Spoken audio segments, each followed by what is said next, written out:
not here today? I'm sorry. No, it's okay. I won't take it personally. I'll just go cry in my office I'm later. here though. Perfect. Well, I appreciate you being here. This is my first time teaching Ignite, so bear with me. We will get through this, but let's get going. If this clicker,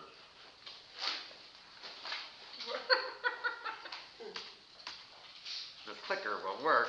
Let's see here. Really?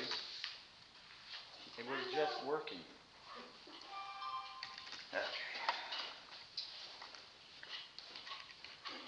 Why isn't it working? Okay, well, you guys read this.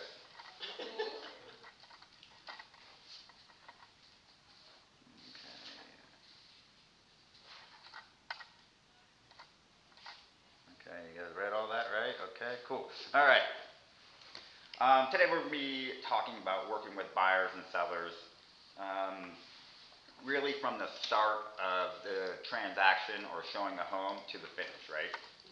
So, success with your clients, success with your buyers, success with your sellers, success with your agents, and recap HaHa's daily systems, right? Um, so let's do this. Who wants to read this? MK. Virtually every top producing agent we have ever worked with has a deep and almost inherent sense of service. They have a servant's heart and place their buyers or sellers' real estate experience above all else. They are always thinking service. Right. So what does that mean to you guys? Well, the top producers, I mean, they have, but all they have in mind is what the needs of the client is. Right. Actually, that's what we're supposed to do. Well, to have their needs and wants first, Yep. so that we know exactly how we can help them and guide them. Awesome. Perfect. Perfect. Thank you. All right. Success with our clients. Now, what we want to do is we want to focus on communication, right? Like that's the key of working with clients. We have to be able to communicate with them in an efficient way. So, read here is providing a strong foundation or relationship. Make sure that you guys are communicating with them in a way where they want to be communicated with. And we'll get into that a little bit later as well, I'm pretty sure. So, three levels of service: purpose, value proposition, and fiduciary. Now, who knows the difference? Anybody? MK? You're thinking about it. Functionary is doing something, and fiduciary is giving them loyalty, honesty, Right. integrity. Right. So functionary would be like I'm an agent, functionary agent. I'm going to go open a door. Right. I'm going to go open a door. I'm not necessarily working with my client. I'm just doing the job. Right. Fiduciary is something where we are going to put all else aside and focus only on our clients, whatever's best for them, right? We are going to be able to do that for them, and that's what we need to do. And we have to do both. It's not just one or the other. We have to be both parties in this. Dual agency. Okay, so who has done a dual agency deal? No one. Okay, so who's brand new? Who's brand new? You two are brand new. Okay. Well, I'm new. Yeah, you're new, but yeah, Oh, well, yeah. I consider myself still new. How long have you been in the business? Like a year. Okay. Yeah. Okay, and you? I was just licensed last month. That's right. So you really, really new, and you're somewhat new, and you're Yeah, in there. that's Yeah, right. yeah, you're good. And so dual agency obviously is where we're going to represent both buyer and seller, right?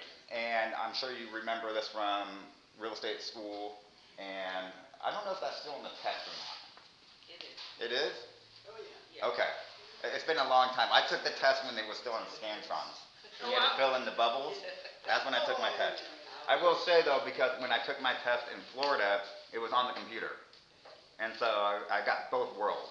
I was able to fill out the bubbles, and I was able to do that as well. Thank you. So what these are, so an agent in Ridgecrest, Michelle, she worked on these very, very hard, and she was kind enough to share them with us. And Christine? no, Michelle. Michelle, yeah. And so she filled these out, and she made these by herself, and so it's really, really cool information on here actually because, and Carla, I'll make sure to get you a copy as well. Um, but it goes over everything from step to step to step on how to work with buyers, how to work with listings, what to do, what not to do, deadlines. When should you remove contingencies? When should you do this? And it goes day by day, right? So it's really, really cool stuff. So if you ever meet her or see her, tell her thank you, because it was nice of her to do that. Okay, so dual agency. Why would we want to do dual agency? Get double the commission. Right. You get double commission, right? So we are in this to make money. And so, that's the great thing about dual agency is we can represent the both buyer and the seller. Now, how does that interfere with our fiduciary duties? Because now we're working with both buyer and seller, right? So what can we do? Are we truly able to do that and be fair on both parties? We should, we only, if we are the agent of if I have this seller and I get a buyer, my fiduciary duty is to the seller, but to the buyer is honesty and integrity and fairness and things like that. Right. Confidentiality between the two of them. Right. And it does make it hard because I've been in deals where I've represented both buyer and seller, right? And sometimes it gets difficult. It gets hairy because, the seller saying that, for example, the seller saying, hey, the AC unit, it still works. I'm not replacing it. But I have to go tell the buyer, like, hey, the AC unit still works. He's not going to replace it, but it's at the end of life. And so what do? Do I say, hey, buyer, should we ask for it to be replaced or serviced? And then I'm going against what my seller said, right? So it can get really, really tricky, and it's really easy to get in a messy situation with dual agency. So I suggest, if it's your first deal or even your second deal, refer it out. Refer it out because it's going to keep you out of trouble, especially before you know anything. It can get really tricky with negotiations, right? So what would you do? What did you do? So what I did do was I was honest, and I went to the seller and I said, look, I was like, yes, the AC unit is functioning properly, but it is at the end of life. You know it, I know it. So let's compromise and let's get it fully serviced. And I went to the buyer and said, hey, look, you're concerned because what if you move into this house? Yes, it's working right now, right? It's working, but in 3 years or 2 years or 3 months, usually that's when it happens, it's like with the first 3 months, right? You move into your new house, something breaks. And then you have a $10,000 bill. And you can't afford it, now you have no AC. So what we did was we had a independent AC person go out there, service it fully, and give it another life. Give it another lifespan. So guaranteeing that it was going to be, 3 years or 5 years. And the buyer was okay with that because he really wanted the house. If that wasn't the case, I would have suggested, hey, let's move on because I don't want you to have that $10,000 bill because it was an old AC. It was very old. And but they were able to recertify it and do some maintenance to it and provide the buyer with some comfort. Did you get also a home warranty? That one we did not do a home warranty on. I probably should have. And this was in Florida. We don't. Oh, For some reason in Florida, we don't use home warranties. It's like. because if it was recertified, let's say for 5 more years. Yeah, the warranty then company should could have. something happen to it, like it dies within, let's say, 3-4 years, then the whole warranty most likely would have replaced it. No, or at least a portion of it, right? Yeah. So they might not have replaced the entire amount, Right. but they would have gave you a pretty good credit towards it. And that's a good point, and I probably should have done that. And that's where I could have done better on that transaction. That one was hard because it really just happened. I was out here, and I was closing from there. So it's hard for me to like do this job, do my other thing, and still do my business in Florida because I still do business out in Florida, and it makes it difficult sometimes because I don't have the time. So every morning I wake up at 5 in the morning to calls from Florida because that's my agents, my inspectors, like whatever's going on out there, they're 3 hours ahead. And so I have to get up and I'm working from the time I wake up because they wake me up. I try to sleep in a little longer, but most of the time I can't. And so that's the thing. I wake up and I deal with Florida. And then I come here and I deal with California. Oh, that's why I have migraine. Thank you for sharing. Yeah. So just dual agency. Make sure you guys understand it and what's involved.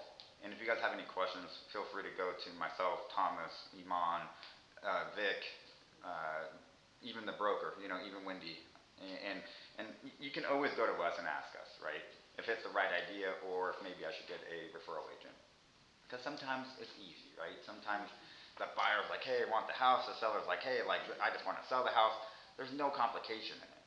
But sometimes, most time it's hard. Most time there's always something, right? Okay. So we want to set expectations, right? So we want to review the transaction process with our clients.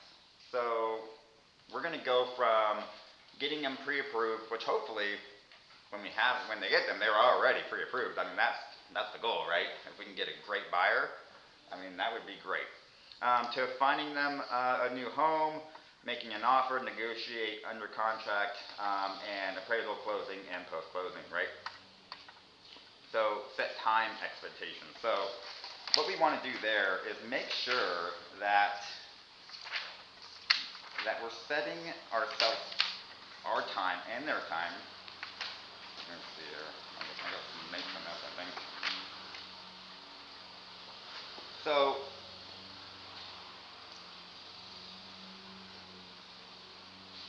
okay, so pretty much what we're going to do is, oops, my bad.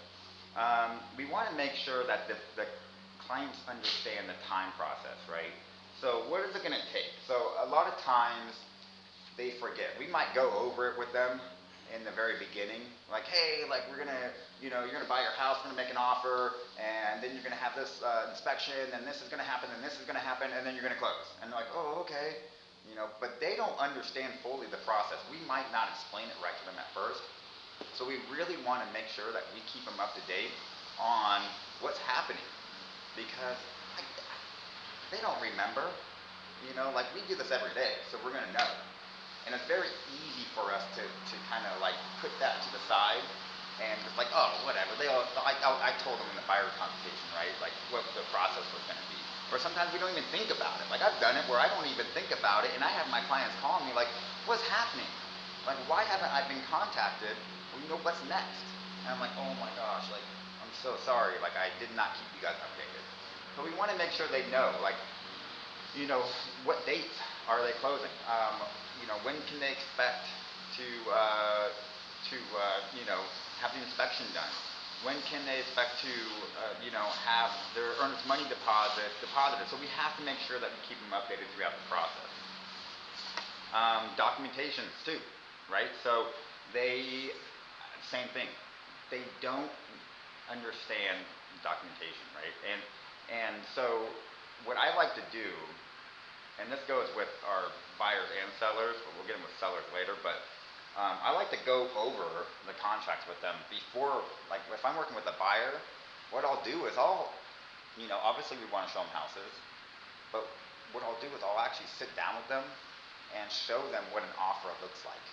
And say, hey, look, if you were to write this offer today on this house, this is what it would look like. Here's our price. Here's our earnest money deposit. Here is everything that we're going to be going over when the time comes. Now, it might not be this house, but I want you to take a copy of this, and it's always a dummy copy, and just so you know what to expect. Because it's going to make it a lot easier if you go over that with them now And when you're writing the offer, they're going to know exactly. And it comes down to the market, right? Because you guys don't remember, but 2001, 2020, or 2002, that time, and like 2022, in Florida at least, the market was hot. I mean, this market was crazy. I'm sure it was the same out here. And, you didn't have time to explain.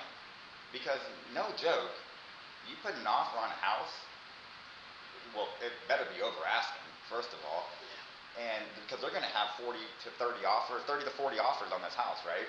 And they're going to make a decision within an hour or two. And so you better come in strong.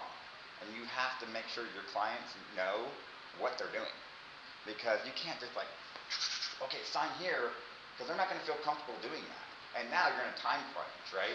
So now you're like, hey, I'm waiting for them to sign this to get the house they want. But at the same time, there's 20 other offers getting submitted on this place. Now, unfortunately, that's not the market we live in today, right?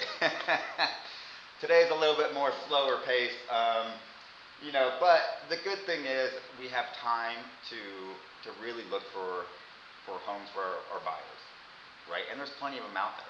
They might be a little overpriced still, but we're getting there. We're getting there. We're starting to see the market adjust, and it's turning into a buyer's market. It really is, and I think it's already here. Just wait until the interest rates drop. Oh, Just to once go the on- interest rates drop, I mean that's the number one. If you talk to a buyer, what are they going to say? With the interest rates. Well, I'm not going to buy, and we'll get into that too. I'm not going to buy because of rates, right? Rates are too high. Well, yeah, maybe they are to you, but then you have to prove value, and you have to show them why it's still a good time to buy. Because look at all these people that they they waited, right? I remember working with this buyer when I first moved to Florida, and he was so like just, I'm not buying yet, I'm not buying yet. Rates are too high, and it was, I think they're at like 5 or 6%, right? I bought my house, I got it, and I was mad too because when I moved, rates were like at 3.5, right? 3 to 3.5, and when I bought, I got a 4.2, and I almost backed out of buying my house because I was like, a 4.2? Are you crazy? Like I'm not paying 4.2% on this. You guys are out of control. And my girlfriend at the time, she said, just do it. I'm like, all right, fine, we'll pay the higher interest rate, whatever. And so we bought the house. Now, my client, on the other hand, didn't buy the house. And he waited and waited and waited. Now, I have $200,000 in equity in my house in Florida. And he's still waiting. And he bought with a higher interest rate and a higher price. And so now he has no equity in his house, and he has a higher rate. So now his monthly payments are out of control. He has no money to fall back on. It's going to take him years to get him out of it. And I warned him. I said, look, man, don't buy right now. We'll wait. And so pretty much he was just kind of like, because he was so concerned with the interest rate, it was in his mind that it wasn't a good time to buy. When actually, it wasn't a bad time to buy. I mean, if he would have bought when I bought, it would have been okay. Yeah, like it's not the best deal, but it's not the worst deal either. And he would have had some equity, and he would have been at a lower rate. I don't know. I got off topic there, so I don't even know where we are anymore. Let me see here. Okay, so communication. So a lot of times we will be as agents, right? We can't always answer the phone. We can't always be there for them. We have lives too. We have vacations we want to set. By the way, if you want a deal, set a vacation because that's usually when they come in, right? You're like, hey, I'm going out of town for the next week. You're going to have a buyer or seller call you like, hey, come list or I want to look at homes. And the great thing about listings are you can pretty much do everything from anywhere. I mean, I sell real estate in Florida all day long. I'm never out there, right? Because I only do listings. Now, if I picked up a buyer, would I be able to help them? Probably not. it would be really hard for me to help a buyer look at homes in Florida while I'm in California. So what I would do though is I would refer it out. And pretty much, I still get money, right? I don't have to do anything. If a buyer, and it's happened to me a few times now, a buyer calls me and says, hey, do you want to look at properties? Or maybe it's someone I've been talking to for a long time, or a past client of mine, right? And I have a couple agents I work with out there that I have an agreement with saying, hey, everything's already done. I'll do the paperwork side of it. You are the showing agent. And so I split it with them. I split it 50-50. And, it's a good deal for them because really all they have to do is open a couple doors and show them a couple houses. And then they tell me, hey, they want to write an offer on this property. And I'll make sure I do all that. Is that usually the referral fee in Florida or all over or what? No, so typically a referral fee that's usually how it works. So you get 20 to 30%. So if I was going to refer, if you're going to refer me a buyer, right? Like I would pay you 20 to 30% because you don't have to do anything, right? You just say, hey, here's a buyer. They are ready and willing to buy. Here you go. And then I'm like, perfect, thank you. Here's 30% of that. So you make 30%, you don't have to do anything. And there's agents who build their entire career off of referrals. They don't do anything. I know agents that are in the Philippines. They travel the world. It goes back into, building your downline. And they do whatever they want. And they have enough agents and enough clientele because they pay for so many leads. And they have ISAs, and it goes into this whole thing. But they don't do much. And they refer things out. And it's usually 40 to 50% at that point. Because they're giving that same agent so many deals. So, and that's the same thing with them. So, I give them 50% because I know they're going to be there. I know I can trust them. And it doesn't matter to me because I wouldn't have gotten another 50% anyway. Could I make more? Yeah, probably. Hello, sir. What are you up to? Nice. And so, we have to make sure that we communicate as far as if we're going out of town, let our clients know we're going out of town. Don't just disappear. I've done it. It doesn't look good. It doesn't look good. I even did it when I left Florida. And I go back to Florida a lot because that's my experience. But, I just left. I didn't tell any of my clients because I was afraid. I'm like, man, if I leave and I tell them I'm leaving, maybe they won't work with me. Because why would they? Right? Oh, an agent that's not even out here anymore? Yeah, I'm not going to work with you.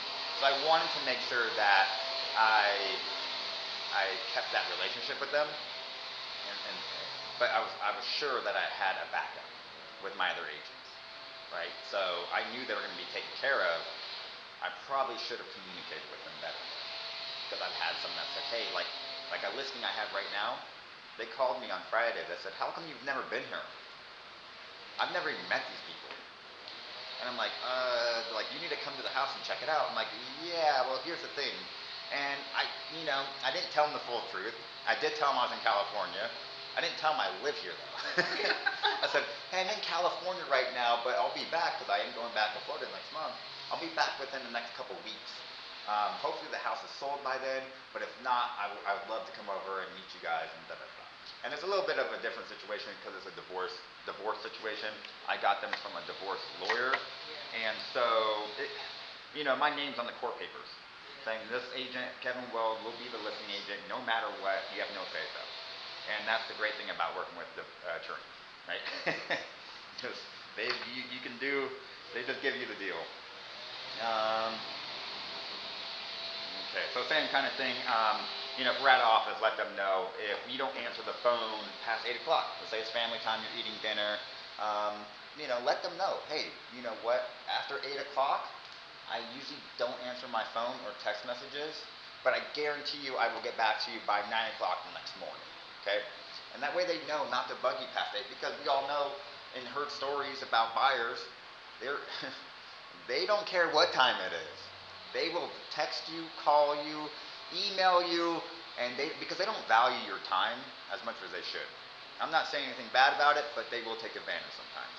And we, as agents, We're like, oh, we don't want to lose this buyer, so we're doing whatever it takes in order to make that happen, right? I mean, I answer the phone at 9, 10, 11 o'clock sometimes. And, and they're like, hey, we had a question. And I'm like, I've walked out of dinners with my family, and been in huge, huge fights with my girlfriend because of real estate. Because, we sit down to a nice dinner, my phone rings, I gotta go. I gotta take this. So I learned over the years, do yourself a favor and set a time for yourself, right? Say, look, you know what? If it's urgent, text me 911. You can text me that. And if it's 911, I'll give you a call, right? Because who knows? Maybe something really, really bad happened that you need to be involved in. But otherwise, if it's not a 911 situation, I'll get back to you at 9 o'clock in the morning or by 10 o'clock the next day, whatever it is. And it's never that important. It's never a 911 situation, by the way.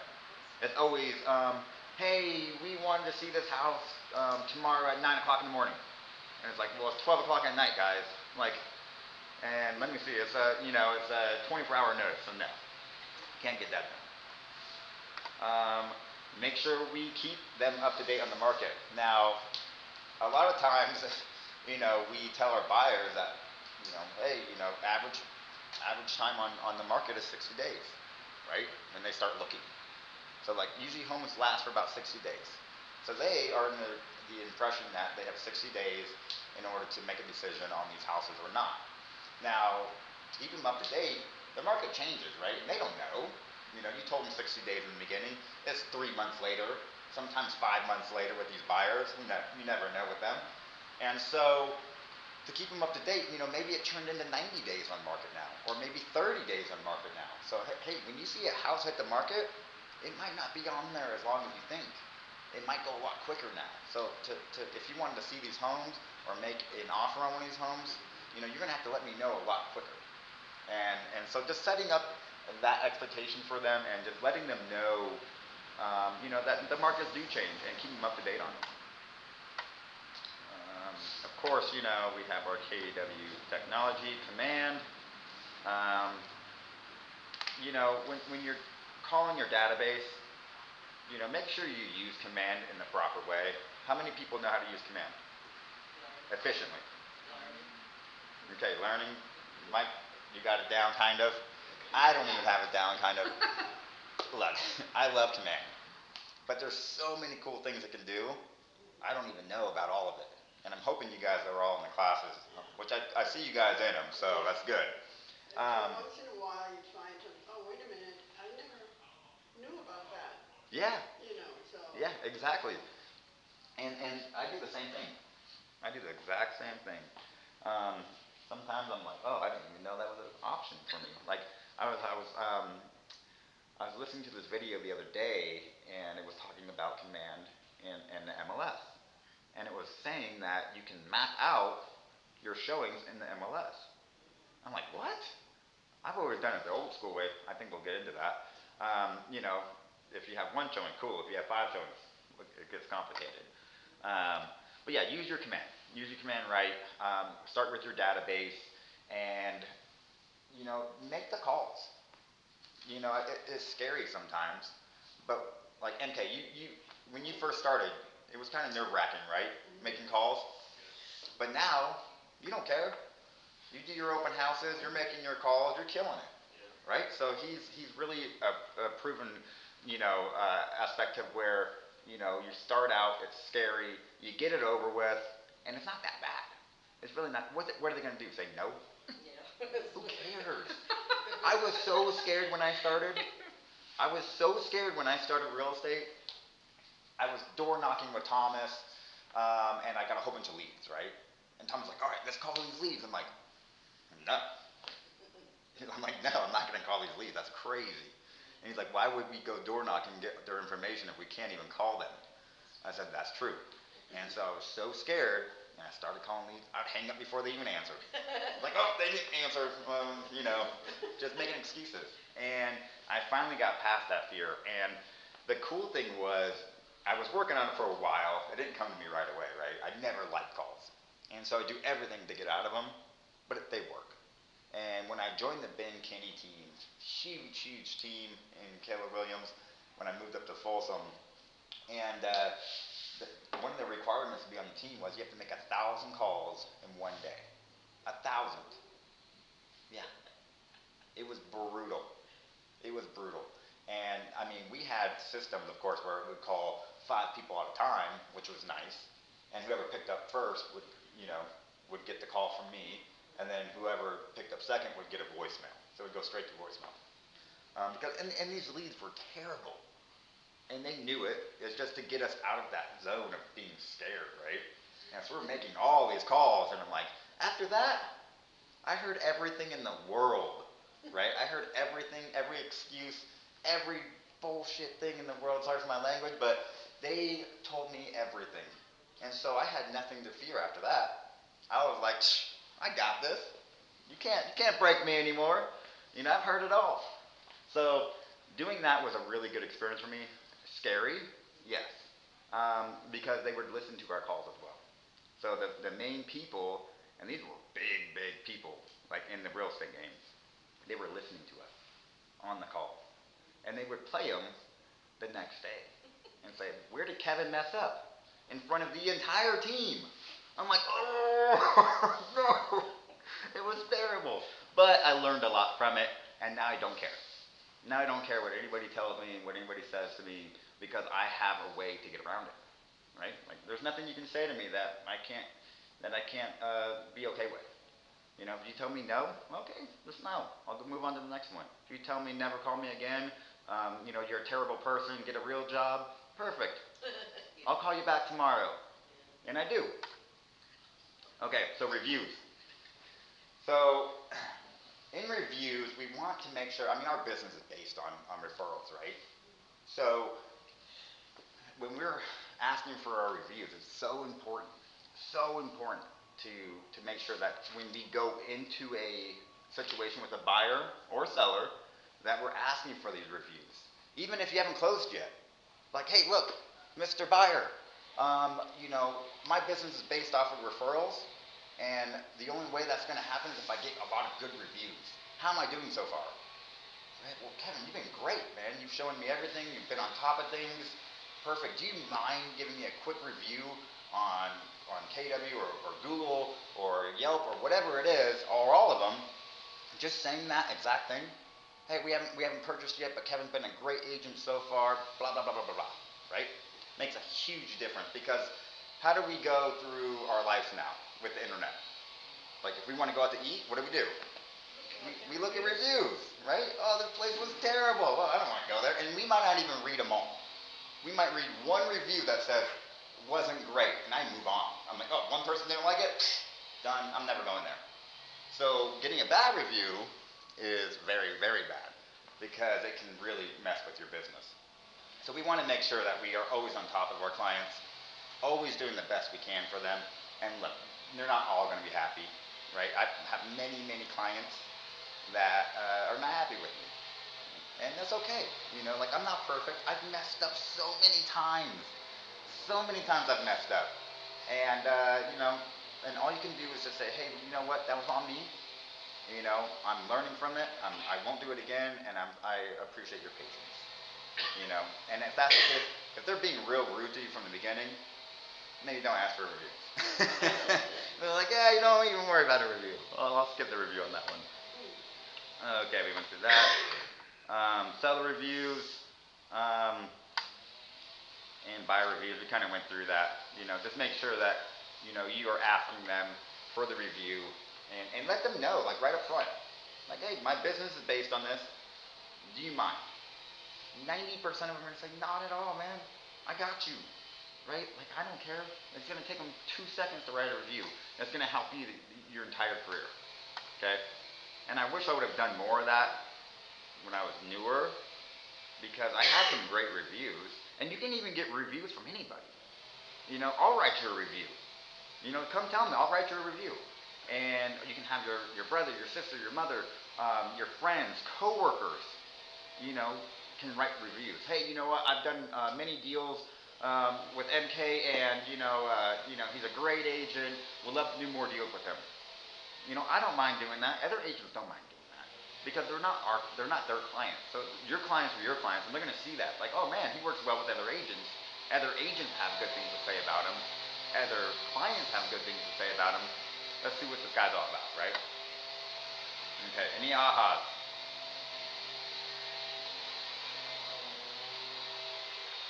Okay. I'm doing a great job. No, it's just that, what it is that we need to, I realize, every day that if I don't provide my clients with good service, they're not going to want to refer me to anyone. Right.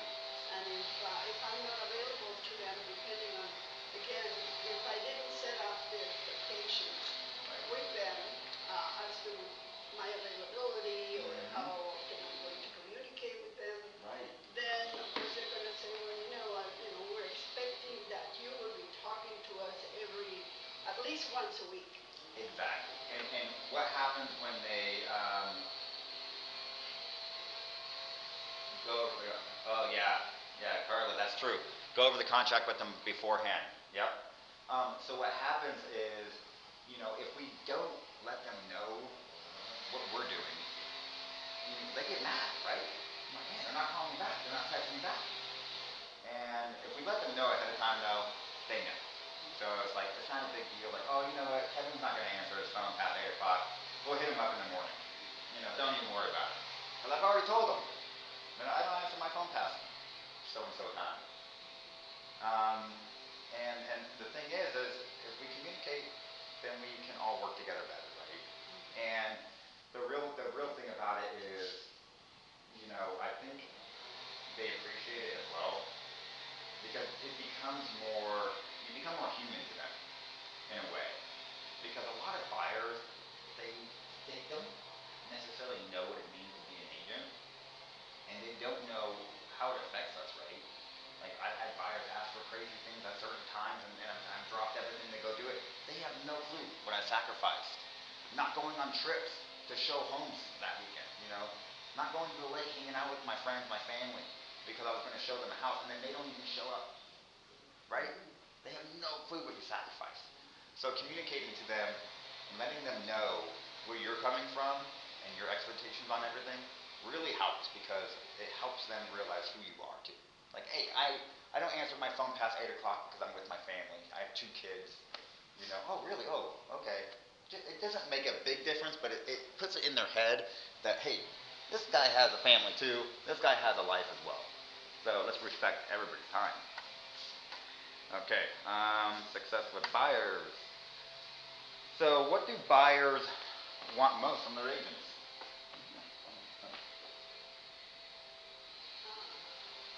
I'm right home. Right here, right? Find the right home, right? Like, now, I don't know if I agree with this 100%, only because nowadays with the KW app and Zillow and the MLS, right? Most buyers typically find their own homes, right? They send me the houses they want to look at. I send them homes maybe, but I guarantee you 50% of the time they find homes I didn't send them. And now that may be an issue. Maybe I'm not sending them the right homes. Maybe I don't have my criteria right for them. But also, they change what they want. Buyers change what they want all the time. But primarily, due to NAR, it is 52% buyers want help finding the right home, 13% negotiating the terms of sale. I think it's higher than that. Help negotiate the price, 11%. I also think that's higher. And then 24% other, which whatever that may mean, helping them figure out how much they can afford, helping them get with a lender, whatever that may mean to them. Even possibly helping them if they're relocating to another Right. area, they need an agent. They need an agent. They need to know, where things are. Can you help me find a good church? Can you help me? I mean, all that can play into that 24%, right? All of it. All right, let's see here. Okay, so again, a buyer's life changed. Um, so what may be a reason why a buyer is maybe waiting, right? Besides interest rates. Their life changed, right? So maybe they were going to get a job, and they were promised a job, making X amount of money, and then that job falls through, and they do not have that opportunity anymore. That's one reason why the buyers may not want to buy anymore or wait to buy. What's another one? Waiting for the kids to graduate. Waiting for the kids to graduate, right? MK? All of a sudden, they're going to divorce. Divorce? Yeah. That's a big one. Look, I'm not kidding you guys when I say that divorce situations come up more than you may want to see. But they happen. And that's, Dies, the what? someone dies. Someone dies, death in family, right? Yeah, of course. I mean, there's all sorts of different reasons. Retirement. Maybe maybe they expect a baby now. You know, maybe they're like, hey, we only need a two bed, one bath house. You know, that's all we can afford anyway. But it's just me and her. And then she becomes pregnant, and now they need a 3 bedroom, or they want more, right? And they can't afford it. And so, they have to wait and get their finances correct before they can move forward with that process. So, and we have to be understanding and asking the right questions at the right time. Because we get frustrated with our buyers, right? Like I do. I'm calling my buyers, I'm like, hey, I found the house for you. And they say, well, yeah, I mean, whatever. I mean, how old's the roof? I mean, the roof looks old. I'm like, okay, well, don't worry about the roof. We'll get into that. We can negotiate the roof once we put an offer in. Or they might not even give you that, right? They might say, hey, we're ready to buy, we're qualified, and then they ghost you. And you're like, what's happening? Like, we had a great conversation. They're approved with a lender that I know and I can trust, and I know they're ready to buy. What's going on? Are they working with another agent? Like, you don't know, and they just will not get back to you. And so it's really hard sometimes to communicate with them. And then all of a sudden they call you up out of nowhere and they're like, hey, Kevin, we're ready to buy. Sorry, we've been, doing our own thing. Hey, not a problem. I have a couple like that right now. Do you? Yeah, we signed a buyer's broker agreement Mm-hmm. back in, I think it was probably January, Okay. and it was supposed to be extended to June. Mm. And so before that, they decided they wanted to wait because it was they the girlfriend was finishing her master's, Okay. and also they realized that they didn't want to spend as much as they thought. He's working 3 or 4 jobs, blah blah blah. Oof. They even got pre-approved, Yeah. but then they said they were going to wait until June. So I've been communicating with them through emails and phone calls and things like that, and so has the lender. Yeah. No answer. Nothing. Nothing, nada. Hmm. And so, well, I'm still, one of these days they'll either Are call and they say, no, we're not are they buying. are they local? Yes, Do you have their address? yes. And at least the address for the guy, he's in a, I think that they live in a condominium Okay. right around J5 or something like that, so Okay. I Well, figured I would door knock. yeah, with a buyer like that, what I would do is either door knock it or even better, leave it like a card or a gift basket, right? And so when you go to the house, you have something of value. Like, hey, John, I haven't been able to get a hold of you. I was in their neighborhood. I was actually pulling the for sale sign down the street, and wanted to stop by and say hi. And and by the way, here's a gift card or a gift basket with some goodies in it. Just wanted to let you know that I'm still here, and if you have any questions or concerns, let me know. And they say, hey, I'm glad you stopped by. We're actually just talking about it, and we're getting ready to look again. And one thing, and of course I keep checking the title company Mm-hmm. website Yeah. to see if they bought Okay. already. Because I was communicating with them Okay. And I had given them my app. Right. And so they started to look, and of course it started to show in plan. Right. And so when I saw they were looking at a couple of houses, I think I either texted them or called them, left them messages. Hey, I noticed that you were looking at such and such and such. That was it. That was it. That was it. They haven't looked at anything since. And the lender, you know the lender?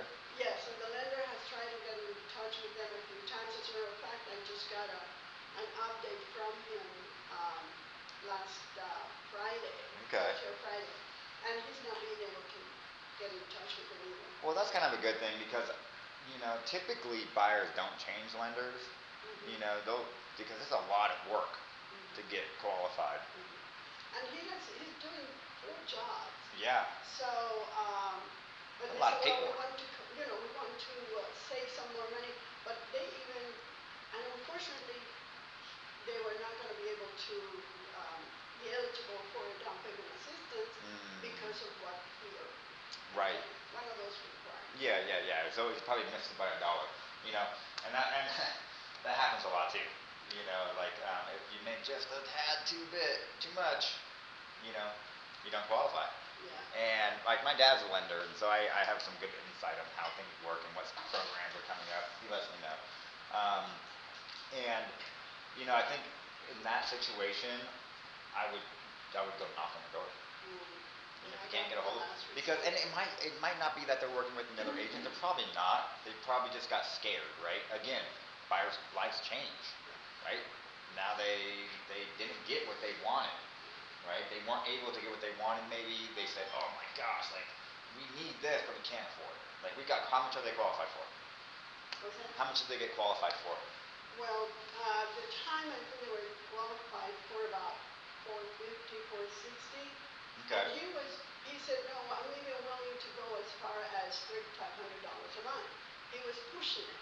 And one of the things I told him, he said, well, my suggestion is that you be careful with that because what you need to think about is what if one of you loses a job? Right. Can the other one pay? Yeah. So he says, oh, I haven't thought about that. I said, well, Right. if you said 3,200, don't try to push it to 35. Yeah. And we'll go into that too, and that's a great point because it happens, right? Like they push it because that's what they want. Right. Oh my gosh, like for 3,500, but now their house broke, right? Yeah. They're everything they make goes towards paying the house. Even if they can get approved, sometimes lenders can make things happen, right? Sometimes their debt to income ratios aren't right there, but they can move some things around, pay off some credit cards real quick, and get them approved for more. That's one of the things that they also mentioned they wanted to do. Yep. So hopefully they haven't broken up. Yeah. Well, that's always something too, Even if they broke up, one of them should be able to buy. Yeah, exactly. Now you have 2 deals. Yeah, that's a good deal. Oh goodness. All right, let's do. Okay, so this is a good one. Tough conversations. So, what do you think some tough conversations are with your buyers?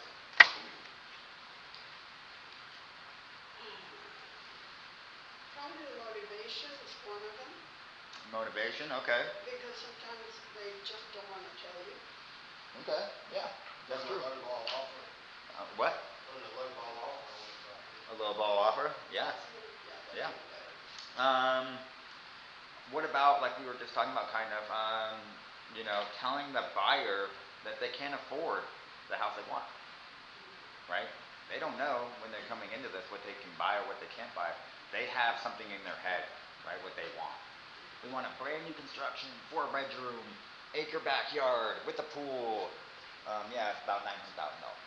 Oh, and you guys can't afford that. They have a champagne taste and how's it go? Champagne. How's that saying go? Champagne taste with Beer budget. There we go. Oh goodness. And it's true. It really does happen, and it's hard because, especially if you build these connections with your buyers, right? Like, I can build connections with most people pretty easily, especially with my buyers and sellers, and it's hard because you have feelings now. and they're like, hey, we got 2 kids, and da da da da da da. And you're like, oh man, okay, cool. Well, this is what we're looking for. Perfect. You're online, you're on the MLS. Hey, that would be a good house for them. That might be a good house for them. And then the lender calls. Says, hey, good news, we got them approved. All perfect. 450. And you're like, ooh, they're looking at 5, 6, 700, $8 million houses, right? Like, how do I tell them that they can't get this house? And the thing is that I showed them, they wanted either Lancaster or they were willing to go to Rosemont. Okay. And I showed them one here in Lancaster, it needed help. Yeah. I think it was a little bit, too high price for what it needed. Mm-hmm. So then we went to Rosemont, and Zach had a listing, really nice. Yeah. I think it was from 2006. 2 bedroom, it was 3 bedrooms, but one of the bedrooms was actually like a den. Okay. It would have been perfect for them because of working from home or whatever.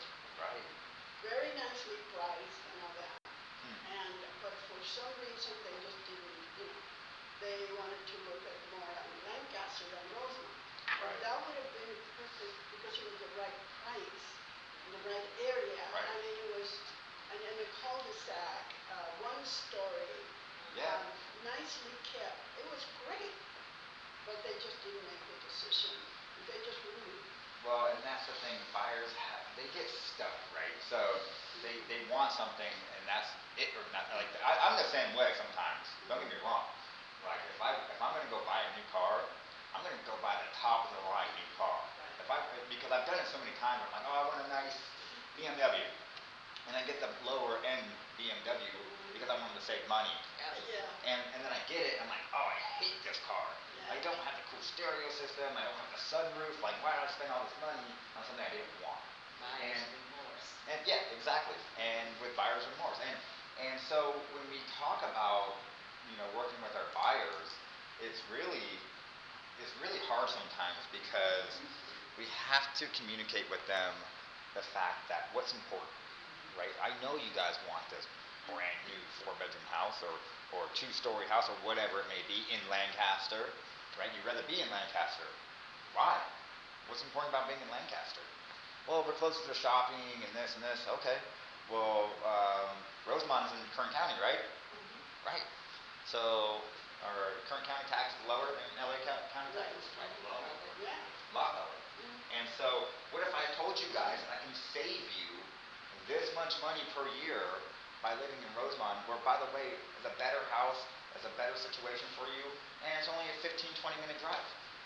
And it was close to one of his jobs. And it was close to one of his jobs. See, so in that situation, they just weren't ready. Yeah, I think I wasn't too good about trying to find out the real motivation. Right. Why, if they were willing to go as far as Rosemont, why did they insist on Lancaster? I know he had 4 jobs, so maybe he had a couple of them there. But I'm thinking, at the end, they just, the answer that I was giving was, well, we want to be able to finish paying our debts, and Stephanie needs to finish her master's. Right. Okay. Yeah. So, Yeah, and sometimes that's the truth, right? Like sometimes it's better for us to let them do that. Like as much as we want them to buy right now, because when we get a buyer and they are qualified, we're like, oh, let's go. This is going to be a deal. I'm already in my head thinking what I'm going to buy with my commission, right? I'm like, cool. What credit card can I pay off? What can I buy? Where can I go? What can I do with this money I'm about to make? The first thing I do is like, okay, $300,000 house, $400,000 house times 2.5%, 2%, whatever it is, and I figure out, okay, so I'm going to make this much money, and I'm going to do this with it. And then when they don't do what you need them to do, it gets really frustrating. It gets hard because you're like, why aren't you buying? I showed you the perfect house. But maybe they're not ready. Yeah. And the thing is we have to understand is it's not about us. That goes back to our fiduciary duty, right? Is what's best for our clients, not for us. Right? We're going to get more buyers, we're going to get more sellers. And they will come back to us if we stay in communication with them. And so the key is is instead of fighting them on that, is helping them through that. Being that person they can go to and say, hey, I understand you guys maybe want to take a break from looking. Can I ask why? Well, we need to get through college and we need to save more money, pay off some debts. Okay, great. What does that look like for you? And they say, well, we owe $30,000 in credit card bills. Perfect.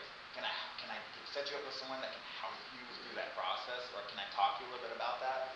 Well, sure. And now right there, you're building more relationship, even though they're not buying right away. Right now, you're building that relationship. You're the go-to person, and then they are ready. You're going to know about it before they know about it, because you're going to be up on track with them, and you're going to say, hey, look, you guys have been doing a great job working on your credit. You guys paid off most of your bills. Your debt-to-income ratio is way crazier, better now. You guys can qualify for that house you actually really want, right?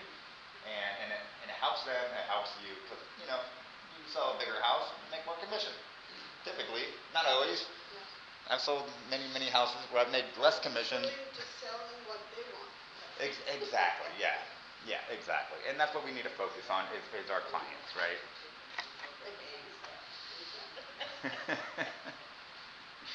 Okay. Showing homes based on need analysis. So again, what are they looking for? If they're looking for a 3-bedroom, 2 bathrooms, don't show them 5-bedroom. Don't show them 1-bedrooms. Show them what they're looking for, and try to keep it in the area where they're looking. So if they are, if they want to be in Lancaster or Palmdale, try to keep it in that area. And you can venture off a little bit. And what I always do is I say, hey, look, I'm going to send you a couple homes in the area that you're looking at. But I know this really good neighborhood in Lancaster. And I know you mentioned you didn't want to be in Lancaster. But if I got you the right house at the right deal, would you consider it? Because it just opens up your options.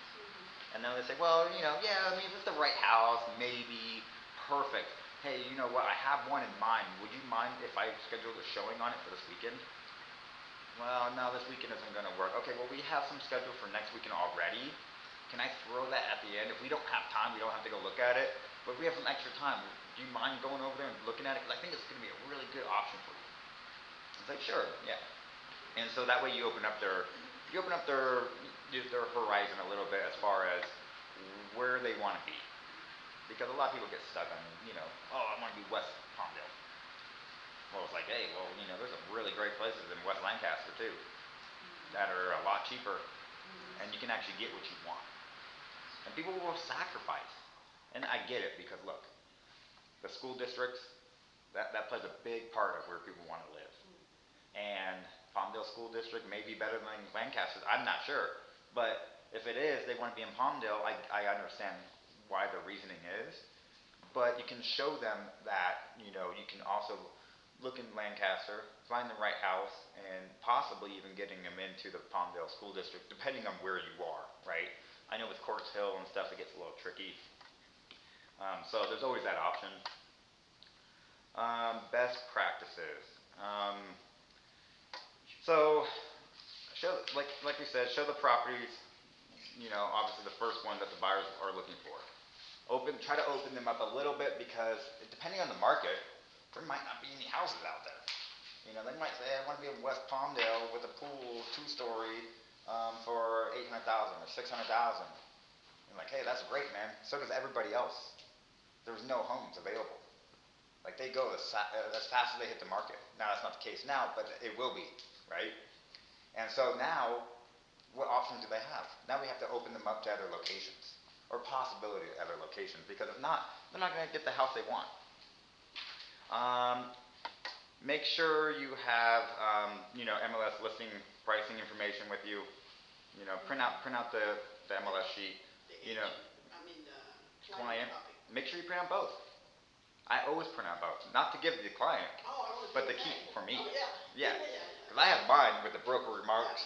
You have all your stuff on it, and then you have the client's information. Where it kind of just talks about the house, not so much about the listing part of it with the brokerage. And so I would print out both though, because sometimes I don't remember. I'll go through and like, oh, what house is this? And I put it in a nice folder for them, especially if I'm showing more than one house. I'll put it in a nice folder and say, these are the properties that we are gonna be looking at today in order, and I'll put number 1, circle, number 2, and I'll put the times of the showing as well. Yeah, So that way they keep track. I give them the copy and then I say, okay, as we see the houses, write down what you like, what you don't like Right. on it. Yeah, You know, then perfect. afterwards, you can say, well, what did you like in this one, you know, would you put an offer on it? You know, Yeah. It's good enough for you, blah, blah, blah. So, Exactly. And like, so, like, as far as like going into, hello. Oh yeah, get one too. Thank you, sir. Appreciate you.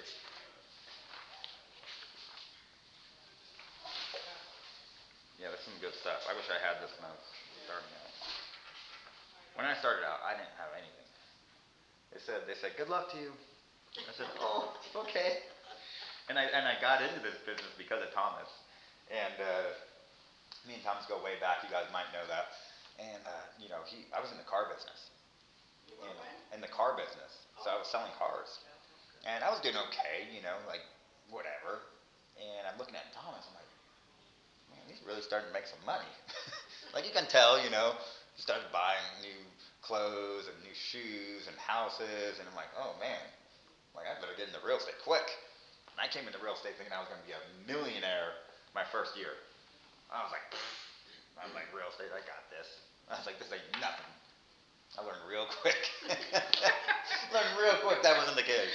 It takes a lot of hard work and dedication to be successful in this business. But the great thing is that you can be, right? You can be successful. Like the car business, you know, you can move up the chain, become a desk manager, and make $150,000 a year working your life away, which they do. They have no time for family, no time for anything. And so where else in the world can you make over $100,000 and have time for your family? Real estate, right? That's why we all get into it. Money and time. So home kits. I kind of did this back in the day when I was a buyer's agent. And don't get me wrong, if a buyer wanted to see a house, I will show it to them. I'm not beneath that, or above that. So a couple good tips to have here. You know, first aid kit. You know, just in case. Make sure you have a flashlight. How many times have I showed a house and the electricity was off? You know, go and show vacant. You walk in, no lights, no water, no signs, and you're like, oh no. You know, and so a flashlight's nice to have. Typically when that happens, the buyer doesn't even want to see it because they can't really get the full value out of the house. Hopefully it's a sunny day and there's lots of windows, but if it's not, it's hard to show sometimes. Level, that's getting a little extreme, you know, Yeah. like a level, you know, make sure the Well, floors are level. probably because sometimes you'll go in and you say, wait a minute, this floor is kind of, Yeah, it's a little, like, is this house, something wrong I'm with the walking a little foundation. crazy here. And that, I've seen it, yeah, I've seen foundation issues. Tape measure is a big one. Always make sure you guys have a tape measure on you. Because what's going to happen is you guys are going to be showing a house, and they're going to be like, man, we really like this, but I don't know if our bed's going to fit in here. Well, let me measure it for you. Hold this. And you go like this, it is such and such long. Now they get to go home. They don't know how big the bed is, but they get to go home and measure their bed and say, okay, yeah, it will fit or it won't fit. Because they have the measurements. And sometimes they put it on the MLS, sometimes they don't. You know, and even if they do, you know, we don't know. You know, it's this much by this much by this much. It's never accurate. Office supplies, always make sure you have a notepad and pen. Tissues, toilet paper. Now, it sounds crazy, No, it doesn't. but always have toilet paper on you. Oh, yeah. I'm not kidding you, because the amount of times I've had women, especially, come into housing, you know, as I'm showing them, and they say, oh, I have to use the restroom. I'm like, okay, well, always make sure the water's on. Always make sure the water's on, because I personally have done that before, where, you know, I went to the bathroom and when it flushed. I'm like, oh no, that's not good. I had an experience with one of them. It was Charlie Dode when he was here. Yeah, And I didn't know that there was no water. yeah, exactly. So I went in and started to, luckily Good. So I was there at 9 o'clock. I was not going to be doing anything until 11. Okay, wow, But I really went- early. Yeah, because I was going to do door knocking. Oh, before perfect, then. perfect. So I went in and I go check the bathrooms and that bathroom downstairs had no water. And I found a big surprise in it. So Yeah. I called Charlie and I said, hey Charlie, I found this and I don't know how it happened, blah, blah, blah, but I'm early, so I'm going to go home and get me a couple of gallons of water. I said, because there's no water in the house. Right. Oh, I'm so sorry, Clara. I said, well, don't worry about it, I'll get it. So went home from Lancaster to Pondo, Oh my goodness. 2 gallons of water, got the water, got it to flush, and it was fine. But if I had not, because there was not even a lid Right. on and I always check that the lids are down Yeah, on yeah. the bathroom. Yep. So this one didn't have a lid. Yeah, so you couldn't even cover whatever it was, right? So, and that's a good point. So that brings up a good point. Water, you can always bring water with you. Obviously, water bottles for your clients to drink, right? Or if you need them in a desperate situation, like yourself, you can always use them, right? Another option is I know people carry like empty 1 gallons with them because the neighbor's water is probably gone. Yeah. And you can steal it from their house. Oh. Yeah, yeah. Write them a note, say thank you for the gallon of water. Your neighbors appreciate it. And we've all done crazy things because at the end of the day, things do happen. Yeah. No water, no electricity, but like I said, toilet paper important because you will walk into a house that's vacant, that someone has to use the restroom and there is no toilet paper. And they usually don't find out until they sit down and it's already too late. Yeah. Like we all have done it, right? Like how many of us have sat down and go, uh-oh. Open the door on the couch. There must be one. There must be something, and now we're desperate. We're like, oh no. And on top of that, maybe the toilet doesn't flush. So no toilet paper and no running water is a bad situation for you or your client. Because now your client's embarrassed. I always check that there is at least water. Always check. There's no That's the number one tip electricity, I give you guys. I go in and flip on the sink. Let it run for a second. If it runs for a while, you're good. Yeah. You're good. But if it's air coming out, maybe check the lid. Maybe check behind, make sure there's at least one flush in it. Because sometimes people use it up, right? Okay, so also hand sanitizer, mask. During COVID that was a great thing. Nowadays, it's up to you. Shoe covers, also a big one. A lot of times, there will be remarks in the MOS when you're showing properties saying no shoes, right? Please remove all shoes before entering the house. Clients are not comfortable sometimes doing that, right? For whatever reason, maybe they have a boot on that's really hard to take off. That's happened. So you say, you know what? Don't worry about it. I have these really cool nifty shoe covers that you can just slip over, and it makes it way easier for the client to enter the house. Because I've had situations where they're like, never mind, I don't want to see the house.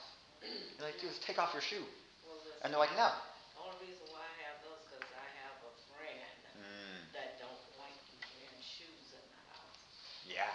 And they take their shoes off at the front and they want to go out to the back door and they got to put it back on. Exactly. Yeah. See, they want to go outside, check out the backyard. Now they have to walk all the way through the house, get their shoes, carry them all the way over, put them back on, go back through the house. It's a pain in the butt.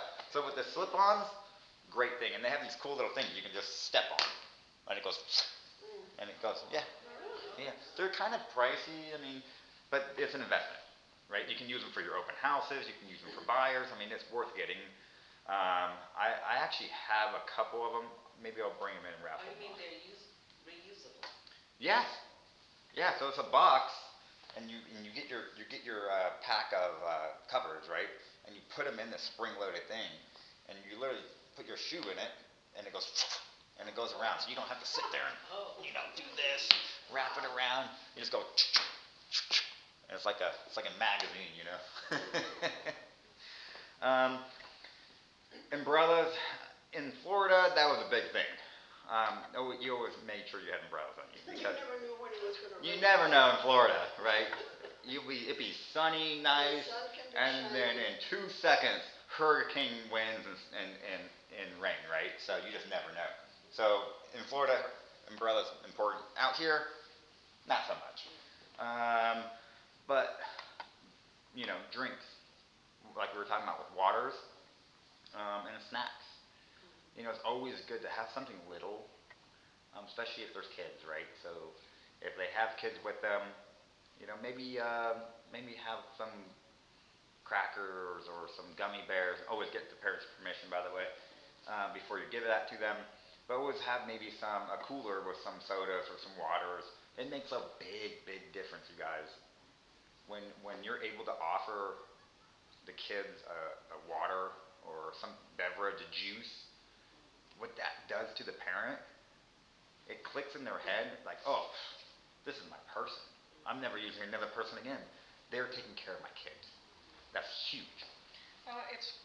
It is because I went to go show a house, I think Thursday. Yeah. And her daughter had a blowout. She's 1 year old. And she's like, girl, she's like, I have no diapers. Oh, no way. And I was like, I think I have diapers because I had left my kid's backpack in my car. Dang. I said, I have diapers and wipes. And I was like, let me go check. So I went to go check, and I did. I had diapers, wipes, and then she was like, I was like, do you have a trash bag? She was like, no. I said, I think I have one. I went to go to my car, I had a trash bag. Yep. Then she was like, thank you so much. But then like after a couple hours later, she was like, thank you for saving my life. Because we were in Rosamond and we're from Lancaster. And so it was a pretty big blowout. So whenever she did text me, I was like, I gotta be prepared. I never even thought of it. Yeah. Diapers and wipes. Yeah, diapers and wipes. And yeah, sanitizing wipes or baby wipes. I would just carry baby wipes so you can use them for both, right? And that's a great point. Maybe have a few diapers. I mean, it sounds crazy. It really does. Like, why am I going to have, a diaper from this age, a diaper from, but it may come in handy one day. And I told her, I said, it's a size 4. She's like, I don't care. She's like, I'll do anything. And Yeah. I had trash, because I usually have my grocery bags. Yeah. So it was like a trash bag from like the one that you put your produce in. Yep. That I didn't even use it. Perfect. And I told her, I was like, I have this one. She was like, I'll take it because it was like a pretty big blowout. Yeah. Ooh. But yeah, then after she texted me, she was like, oh my gosh, she's like, I appreciate it. And I said, no problem, And you know what she's going to do? Yeah. Remember that forever. She's going to be like, oh, I remember this agent I was working with. She saved my life. She saved my life. My kid flew out everywhere. It was coming out of her nose. And so, when that kind of thing happens and you're able to provide value like that, you're going to be their agent for life. Because they're not going to want to work with anybody else. Why would they? You went out of your way, you were prepared, and you made her life easier. And that's what we do as agents, right? Think about, she understands, she identifies with me. Exactly. You connected with that because you had a kid, you have a kid, you had the diapers. You understand what she was going through, right? And that's a connection that you made. If I was the agent, I guarantee you I wouldn't have had diapers in my car, right? I don't have kids, No. right? And men, and we don't connect as well, as with the baby, the whole thing. It's different with women. You guys understand with the children. Obviously, we are all good people, and hopefully I'm gonna be a good dad at one point. But at the end of the day, you guys understand each other, and so you guys build that connection and play off of it. If you can build that connection because of that, build it. Like if I can build a connection because of what I can do, then I'm gonna build it. And so we all have our trade. All right. So entertainment for kids. Make sure they have crayons, coloring books, puzzles, whatever. Game Boys, Switches, whatever the new hot cool gaming system handheld thing is nowadays. I don't know. I'm old now, so I don't understand. I'm 38 years old. Old man. Okay. So we got through that. All right. So did you guys go through the open house night yet? You did? Have you gone to it? Yeah. well, the Ignite class, have they done the open house one yet? Oh, I don't think so. Okay, I think that one's coming up. They should have done it, I think it's supposed to be first, but, Yeah, 'cause I think the one we did is like catching leads and open house. I think, oh, okay. right? That could have been the one. Yeah. Either way, we're gonna talk about safety. Oh, Obviously, you know, a lot of, a lot of, a lot of things can happen out there, right? There's stories out there, not anything recent, but there's a lot of stories of people going to show homes and then not ever coming back, right? So, it is scary. Then we can't make light of it because there are a lot of bad people out there that are looking to harm people. And so, you know, when you make these showings for your clients, make sure you know the clients. Make sure that you have spoken with them and have somewhat of a relationship with them. You know a little bit about them. Um, a lot of times what we'll do is, you know, a client will call us, hey, I want to go look at this house. Okay, cool. Let me set it up. And you don't know anything about them. I'll meet you there at 5 o'clock. Perfect. You don't know who these people are. You might have their first and last name, maybe an email address at most. That's all we really know. And so we have to be careful. And most of the time it's not a problem. But you never, ever know, right?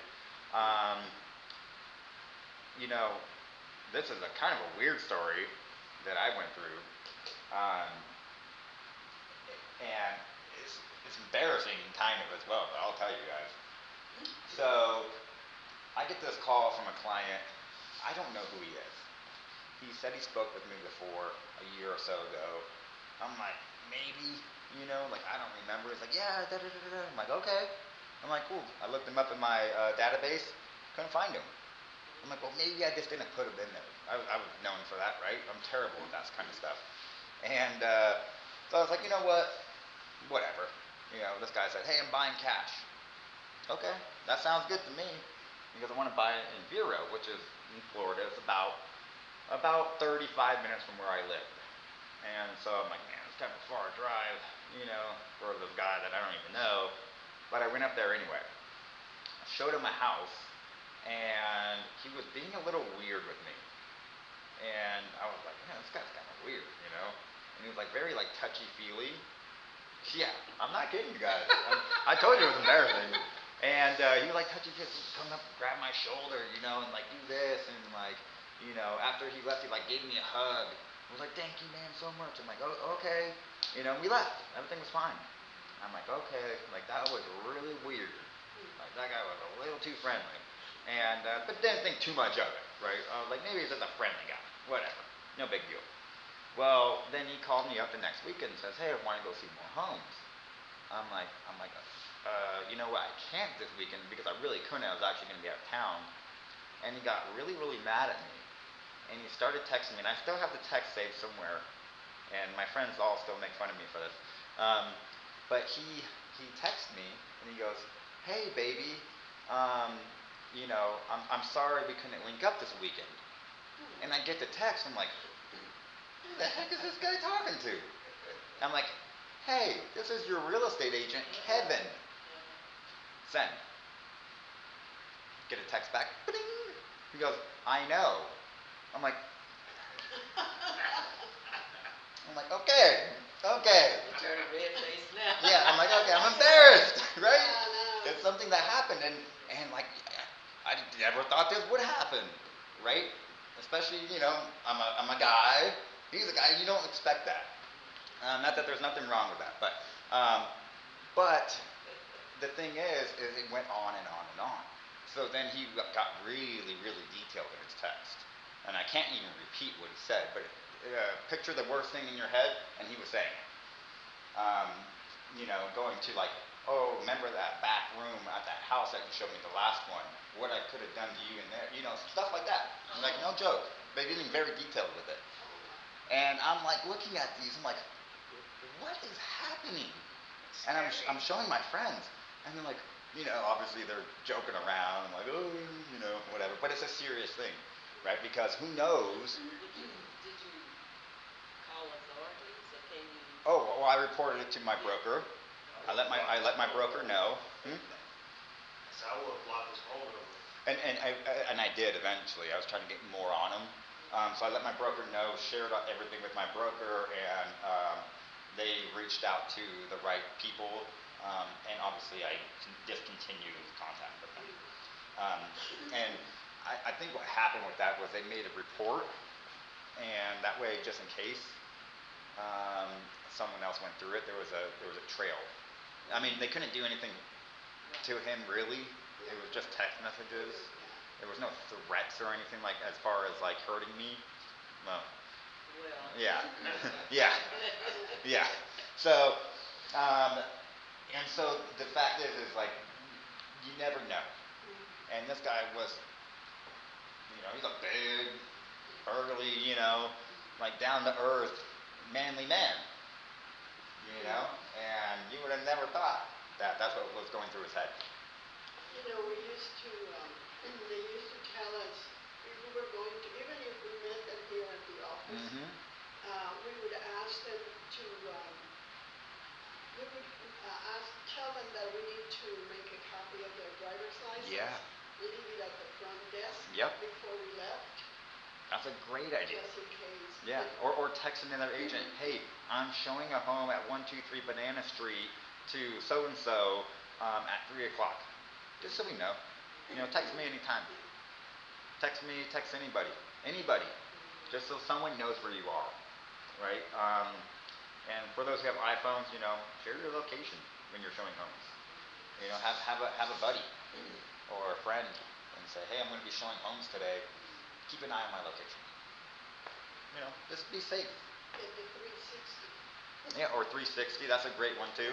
My son does every time I leave the Yeah. house and when I 360 actually works way better than the iPhone Yeah. because it lets you know exactly where they were. You can see where they went. Yeah. The iPhone, I think you can just see where they are At the moment. at the moment. Yeah. My son kept me on the phone. Had the phone with him, just leave me on there. Yeah. Yeah. Just like and I have Victoria's, I have my mom's, I have my brothers, and just because we want to be safe. Thomas has mine, I have his. And just so we all know what we're doing. And we can turn it off if we want to be private. Right? If I don't want anybody to know where I'm at, turn it off. No big deal. All right. And I think we're going to get into... Okay, one more thing about... Because the camera came up. I don't know if we're going to talk about it later on. I didn't get that far into the session. One more thing with the camera, though, that I will say when we're showing homes. Be careful what you say. Because you never know who's listening, right? So when you're showing a home, let your clients know, hey, you know what, there might be a video camera. You know how today is, they have rings, they have cameras, they have audible. So they track you everything you do and what you say. And so when you walk into a house and the client's like, oh, I love this place. Like, I don't care what it's going to take. Now the sellers know, you'll do whatever it takes, first of all. Even worse, they come in and says, man, this place smells like pee and it's terrible and what have they done? Why would they choose that wall color? Look at this hideous furniture, right? Now they're insulted.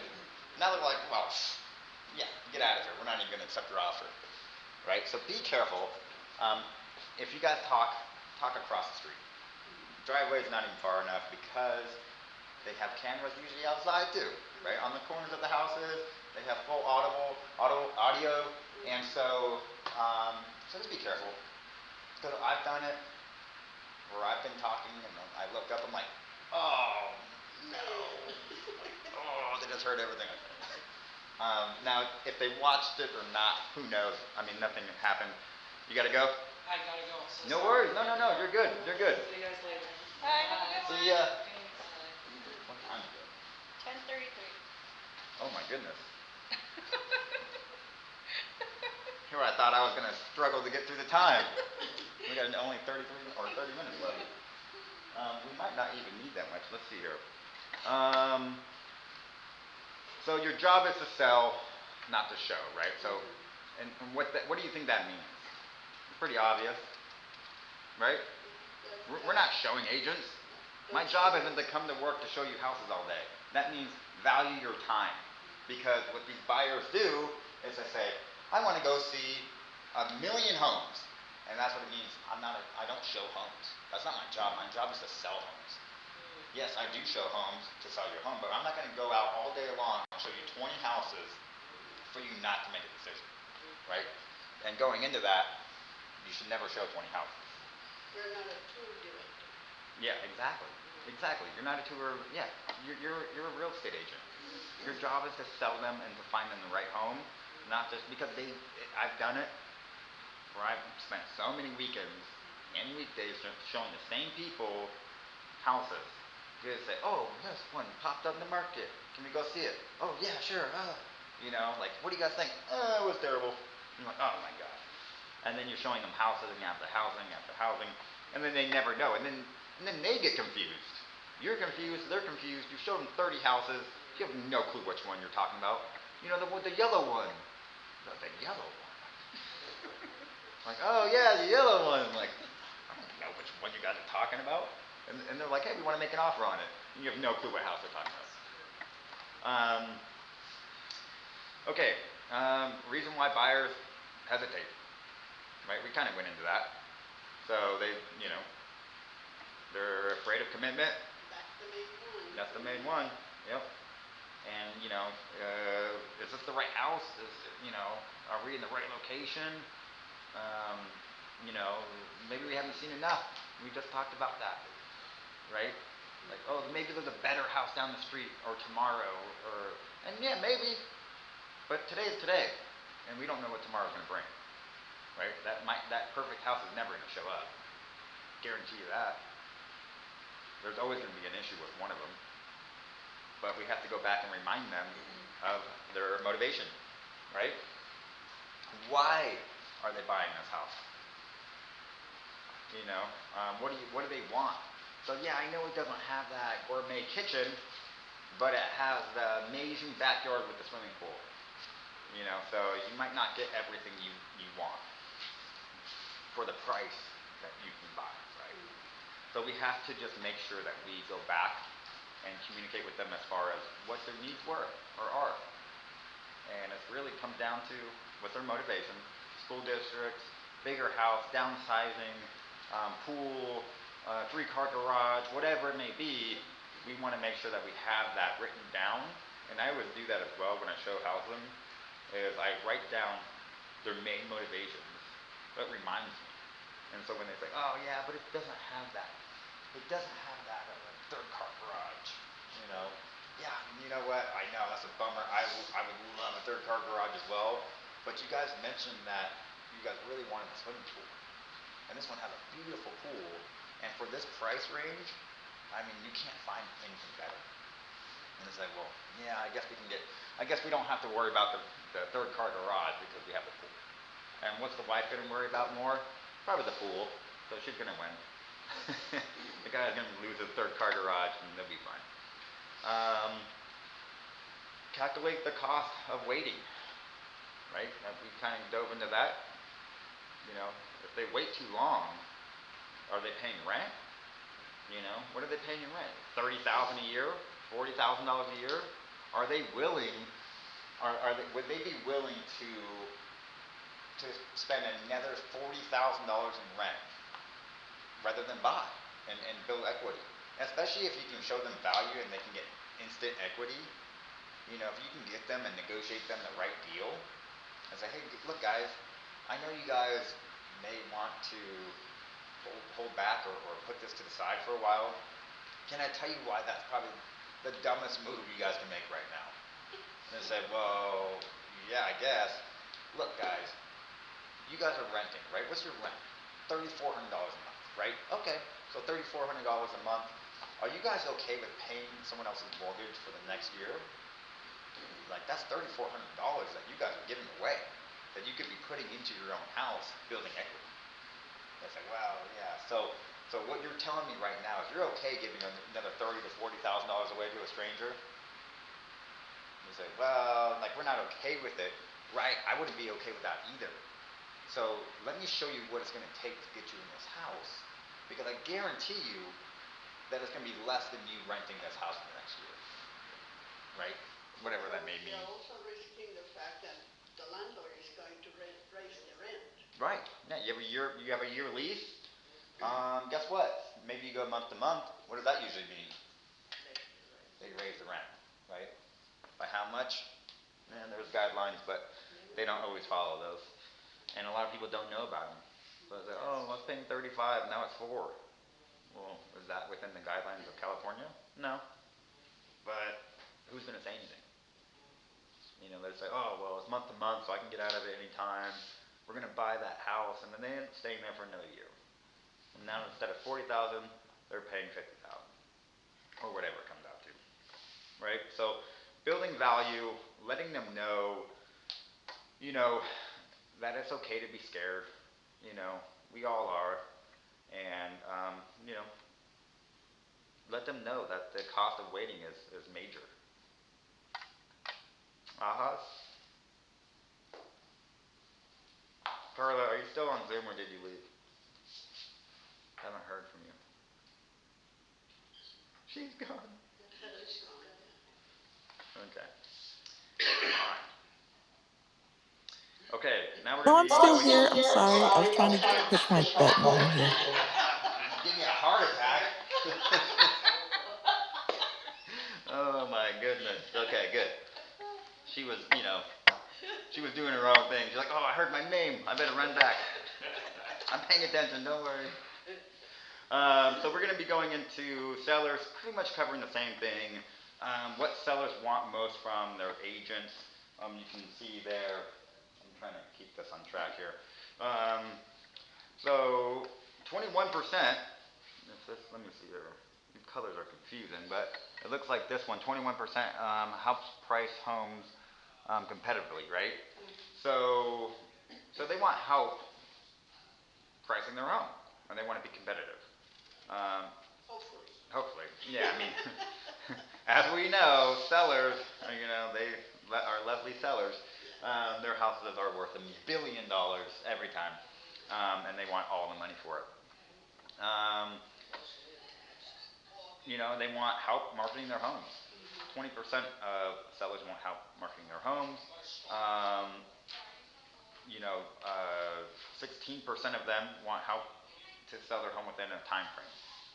And they say, hey, you know, we got to be out this job in Florida by next month. I had a client in Florida. It was actually one of my first listings I had in Florida. And they say, hey, we're moving to Texas. I'm like, okay. They're like, next month. We can't move until this is sold. I'm like, oh boy, okay. So I was like, then we need to price your house competitively, right? We need to price it right. And it was a struggle because they didn't want to. In order for them to move quick, we have to bring value to the market, right? So it's like, if we price our home higher or as just as much as everybody else's home, well, look, they've been sitting for 90 days, 60 to 90 days. What makes you think that if we ask the same price as this one, that you're going to sell quicker? Well, we have and this is what they told me. We have a upgraded kitchen. I'm like, you do? It doesn't look that upgraded. Looks like it was built that way. But either way, that's the thing, right? So, Nico, how are you? Class is in session. Class is in session. And so that's the thing. So we have to be able to price the home right, going back on motivation, right? So if we, you know, if like my sellers in Florida, they needed to move quick, we need to price low. And it was a struggle getting them there because they didn't understand that. And so getting that to your sellers is key. And right,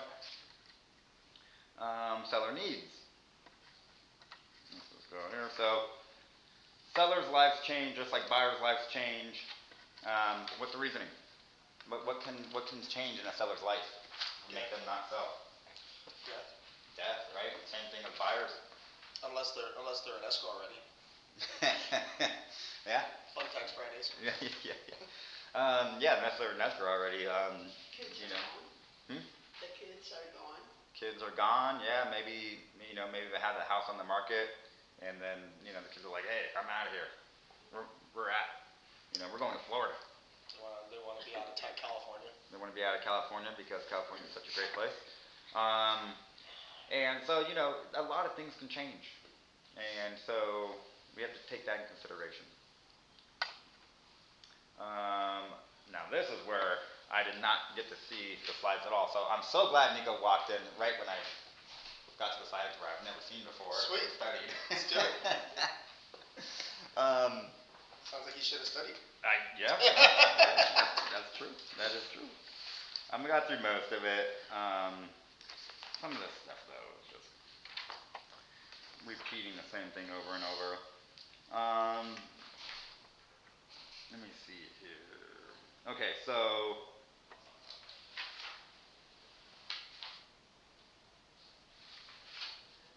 so pretty much there are two things that the seller can control: price and condition, right? So condition is the big one, and when we're showing the home, we want to make sure that the property is in good condition, or at least the best that it can be. I mean, obviously there's going to be things wrong. People lived in it. It's not going to be the perfect house, but we want to make sure that the condition of the house is as best as it can be. So that means what? MK, what does that mean? Make sure they put butane on the walls or clean up the Yeah. garage. Yeah, make sure there's not messy, right? And that goes back on price. Because if we are asking this much for the house, the top of the line, and the condition is at the bottom, what does that make? A long, long time on the market, right? Maybe not even a sold sign in front of the yard. It's really cool in the used car market in Japan. So like here we sell used cars and we just get like a detail or something like that. Mm-hmm. They don't play around in Japan. Right. They take the car apart. They scrub the frame of the car. All of the different bolts get cleaned out. The bumpers come up on the inside of the bumper. It gets cleaned. Any scratches get repaired and things like that because it is a pride thing. Right. And it's a pride thing. And people really do care about their cars. But if you're going to be giving something to somebody or selling something to somebody, you want to make sure that it's in the best shape possible. Exactly. And price and condition it's price, condition, and location are the three things that sell a house. Now, you can't change the location of it. If you want more money for the house, you need to make sure the condition matches up. Right. Exactly. Especially when you walk in, the smell of the house. Mm-hmm. Right, and that goes back to our tough conversations, right? Which we'll get to in a sec. It's how do we? And a person gets used to their smell. 100%, yeah. So if the home isn't selling, then you have one of those two issues, right? Yep, price or condition. So what things on condition do you normally tell your sellers that you would like them to work on? What kind of things do you tell your sellers? Well, first thing I do is if there's carpet in the house, I suggest that they steam clean it. Okay. They carpet clean every single piece of carpet in the house. Okay. Especially if there is an odor. Sometimes there's not, but still, if we can offer a fresh looking carpet, which, when you get your carpets cleaned, it looks good, right? Most of the time, unless it's really bad and the carpet cleaner doesn't even do anything, then you're in a different condition. But if we can get the carpets cleaned, make sure the clutter's picked up, right? Make sure there's no, boxes in the garage blocking paths. Another thing too is photos, right? Yeah, you gotta make it feel like someone else's could be this house, right? So like if I walked into your house and you have your family photo everywhere and you have your knickknacks and your everything in place, it's not going to feel like my house or even could possibly feel like my house because I can't imagine myself. Yeah, and so the better we can get at explaining to our sellers that's the case, that like, hey, if we can take down the personal, the religion, whatever it may be, it has nothing to do with the sellers. It has everything to do with the buyers, right? What about like deferred maintenance or anything like that, or underlying issues, maybe repairs and things like that? Do you talk to them about that? Yeah, of course. So a lot of times, sellers would want their own inspection because they want to know the issues beforehand. Most of them don't want to do that, but some of them do. But just as being ourselves as agents, we recognize certain things, right? Like, hey, the gate busted, or the gate's falling down. The garage door has a big dent in it. The door is dirty and needs to be replaced. Right, or the faucets leak, they got a Yeah. drip on it. That's- So you kind of discuss with them, like, and see what it is that they want to do. Like, do you guys want to do these repairs to get top dollar, or do you guys want to adjust our price because of the repairs type deal? Well, that's one way of doing it. Yeah. So, and that's pretty much how I go in with it. Is, hey, look, guys, this is the comps that we're looking at. All these comps here have no issues, right? They don't have a leaky faucet. They don't have a fence that's taken down. Right. And so, if we want top dollar for this home, you're gonna have to make these repairs. You have a good plumbing guy. I like looking at the things on television about buying and selling houses. Mm-hmm. And the one thing that when a person comes in, if each room is not identified, they be like, what is this room for? You know? Right. So you're saying like. They want to know what each room is for. Sorry. Right. You know? Right, yeah. Like especially if you have a room and it's just have junk or something overflow. And they'll say, what is this for? Yeah, what is this for? And a lot of these homes I heard too, they have little cubbies. They have like little one of my buddy's houses, he has like, it's not big enough for a room, and it's barely big enough for an office. And he has his doors on them that slide, right? And I always think about this because, if it was empty, he's like, what can I do with this room? Like, what is this for? Like, it's kind of okay for an office, but it's not. Which is why staging is important. Yeah, which is why staging is important. Correct. All right, let's move along because we are running out of time. Oh boy. Okay. Okay, so we kind of went through this with the buyers. We'll go through this real quick as well. So, clients can violate their fair housing law sometimes. And what we want to do is remind them of their obligations, right? And if they don't decide to work with us, it's okay. We don't have to work with them. No commission is worth getting sued or a violation for. I had a racist client. Yeah, you can lose your life, and because a lot of times, you never know what these people have in mind, and so it's not worth it. Remind them, and a couple of examples would be what? Racism. Racism, right? I had one that I almost fired. Right. Yeah, they started dropping slurs and all of that, but it wasn't the client themselves, it was their kid. And I was like, look, I will drop you guys hotter than a bag of potato chips if you don't stop that right now. Right. Yeah. Yeah. Or you maybe guys can figure this out, Or maybe the seller's like, hey, we only want to sell to a family that has kids. Yeah. Can't do that. So, remind them. It's like, hey, you know what? I know that you guys would love to have kids in this house, just like you guys, and you guys had kids in your house, and they grew up, and that's what you want for the next family, for this house. But it doesn't always work that way. So, if you want to sell your house, this is the offer. What's more important, the money or the... Y4C2Ts! Woo! We're not going to go with those. 14-step marketing plan. Listings, leverage, leads, right? So, we have to have leads. Like, that's our foundation. Without leads, we have no listings, no buyers, no leverage. Leads feed you listings, listings give you leads, listings give you leverage, leads give you leverage. We should make a song. Leads. Nico, you want to do a rap? Who wants to read this? I think we all should. Do it. The message you put out to attract prospective buyers and sellers is everything. Why would they want to contact you in this market? What would they get if they did? These two questions are at the heart of all effective messaging. Why would they want to contact you and what would they get? Good question. Anybody? Why would they want to contact you? Because I listen. Ooh! Nice. Did you Okay. care? You listen, you care. Okay, what else? Because I'm funny. Because you're good looking. No, maybe because you show value, right? You show them that you're the one that they want to work with because they get the most out of you. Because we're local experts. Local experts, baby.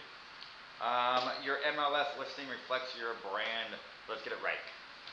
Okay. Make sure you have the documents if there's documents in the MLS. I don't know this MLS that well, to be honest with you guys, but I know with my MLS in Florida. You have documents. Yeah, I mean it's always nice, right? Like I always hated when there's an HOA situation, and there's a lot of HOA situations out there. Trust me, I hate them, but you have to work with them. And you go, okay, perfect. Let me get the documentation for the HOA. We're gonna make an offer. Bam, and everything's right there, right? Or nothing's there.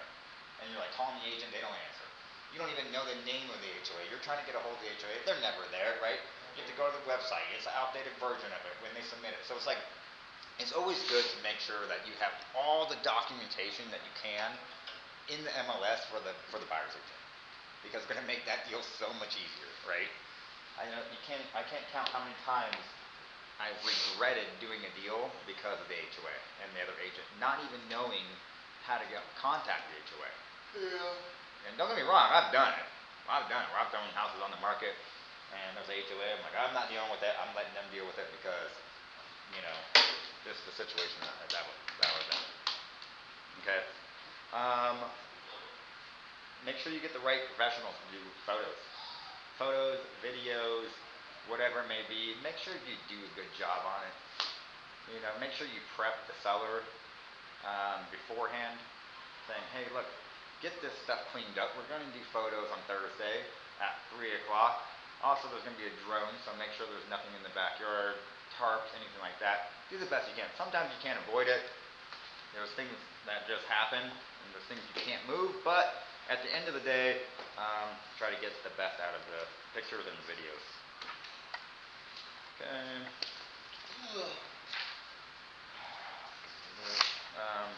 My first thing is, okay, so, let me see here. I had some notes on this one, so I wanted to make sure you guys knew.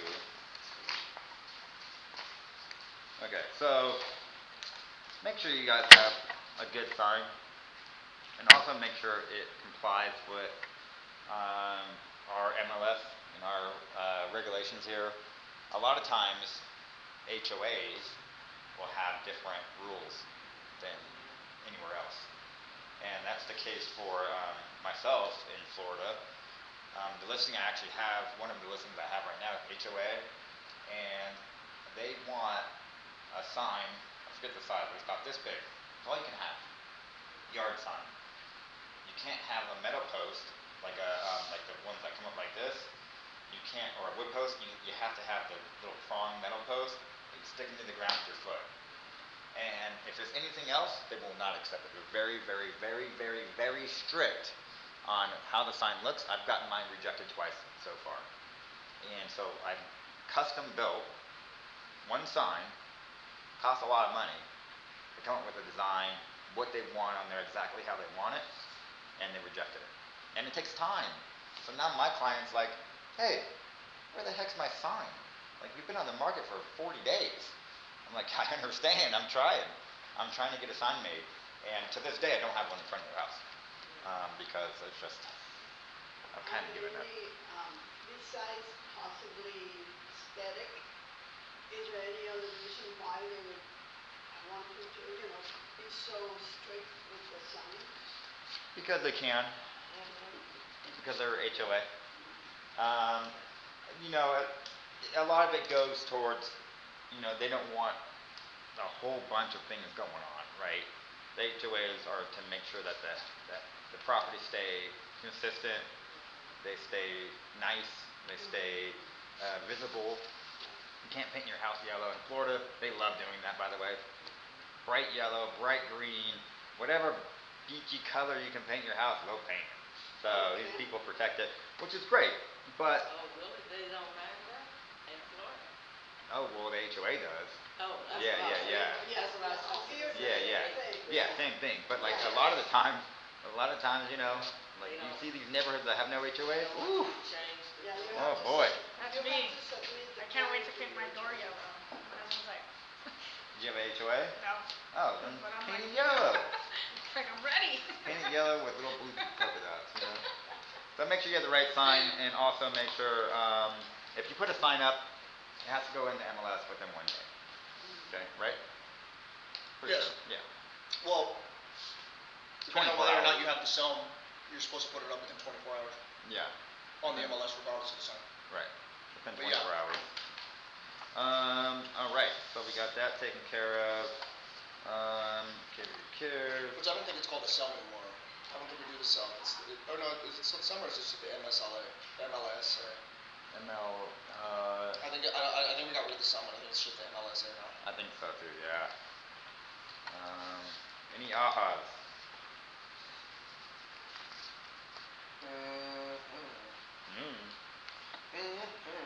Okay.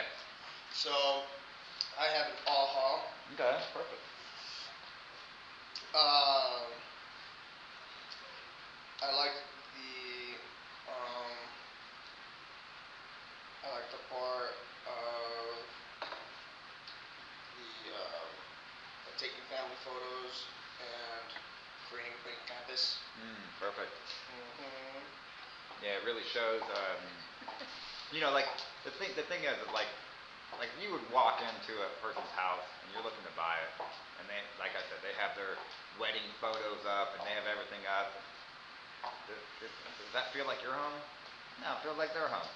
So if we can remove some of that, and you don't have to have your seller remove everything, but if we can remove some of it and just make it more inviting for your buyer to picture themselves in this house, that's the key, right? So we have to make sure that, you know, we're giving the best value to our sellers by letting the buyers imagine themselves there. Success with agents. What time is it? I think we're pretty much out of time. Oh yeah.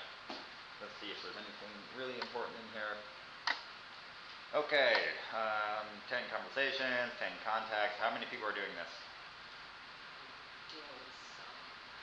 You're doing it? Some. Some of it. Okay, well that's better than none of it. Are you getting any It is success? better. Kind of.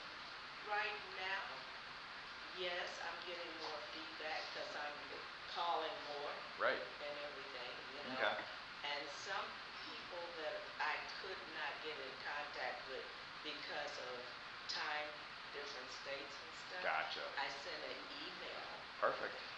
and they respond. Good. Yeah. Yeah, no, sometimes it's hard with different states because of the To time. call, Like I yeah. said, you know, I wake up at 5 in the morning and I work on Florida property because they're 3 hours ahead. Yeah. And I try to get all of it done before I get here. Yeah. Of course, you know, there's always phone calls throughout the day, but at the end of the day, I try to get most of it done in the morning, which actually works out really good for me It does. because I'm usually up anyway. Well, because you don't want to be making all those long distance phone calls. Different times. Yeah, You gotta exactly. time yourself and then their time. And it just seems like it's easier to do the text because they send it right back. Right, exactly. And that's another thing too, you know, like when we're going into our working with our clients, make sure you know how they want to communicate. You know, if they prefer text messages, text them. If they prefer calls, call them. You know, because I know myself, if you call me, I'm probably not gonna answer it. See? You know, I'm not.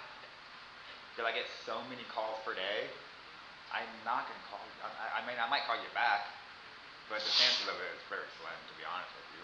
But if you text me, I'm on right away. Yeah, they know Right? exactly who you are. If you email me, Yeah. I might get to it. I don't check my emails every 2 seconds, but I will check my phone every 2 seconds. Because, yeah, people have the phones in their hands all the time. Yeah. Yeah. Yep. Nico, what would you rather be called or text? Call. Yeah. Oh, really? Okay. Well, from my perspective, um, I mean, I'll check my text later or what have you, but if you wanna get something from me, the best way to call me. Like, cause it's like, and not only that, my shorts are very, my texts are very short. Right. I'm very short-winded with my texts, cause I get so many of them. And I might not check it, or I might not respond for another 2 days or something like that, so. Yeah.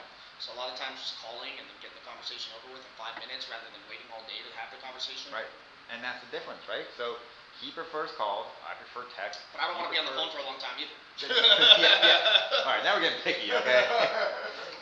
So that's the difference. So knowing where your client likes to communicate from makes a huge difference. Because how many of us can't get a hold of our clients, right? Maybe because we're trying to contact them the wrong way. Right? Okay, we're gonna run through this. We're not doing any of this. Okay.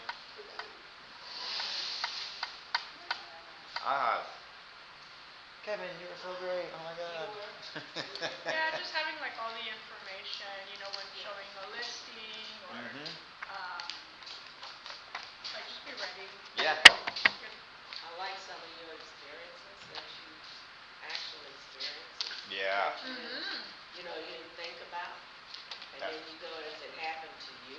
Yeah, that's the thing. Just be And that's what aware. goes back to, everybody has a different thing, something to give to the class, right? Yeah. Like, someone else can teach the same class and give you a different experience, which is so cool about this. And then also you guys have your packets. Go through those because there's a lot of cool information on them. Thank you, sir. Appreciate You it. might want that. I think I might. Appreciate you. You don't, please?